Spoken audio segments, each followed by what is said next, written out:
One of the things I've been suggesting to my audiences, it's one of the rules in my book, is that well, you should tell the truth, or at least you shouldn't lie. It's like you can't tell the truth because what the hell do you know? But you cannot lie. You know, like each of us knows when we're about to utter something that isn't true.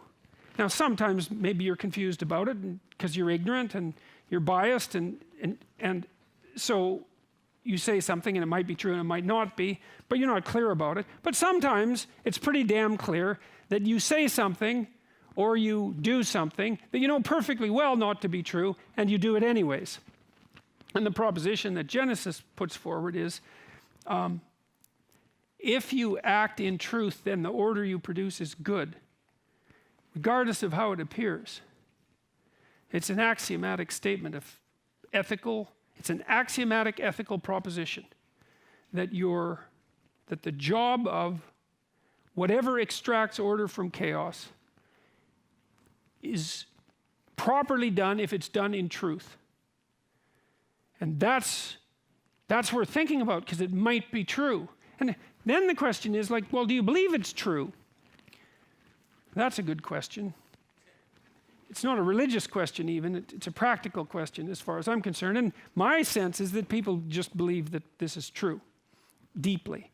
And the way you can tell that is not by what they say, but by what they do. And so, for example, one of the things that you might observe is that, you know, if you love someone, your children, let's say, you don't tell them that the best way to get through the world is to lie about everything all the time.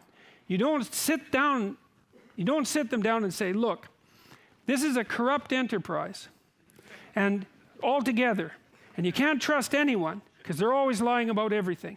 And your job is to become the best liar you possibly can become, because that's the way to get to where you need to get to and to set the world straight. No one ever does that. And so, if they don't do that, which would be belief in the lie, then they must assume something that's approximately opposite. And I would say that most people are not pleased when they catch their children in a lie. And so then you have to ask, well, why is that? It has to be because people believe that the truth is the proper way to proceed. And it isn't obvious why they believe that, but it's obvious that they act as if they do believe that.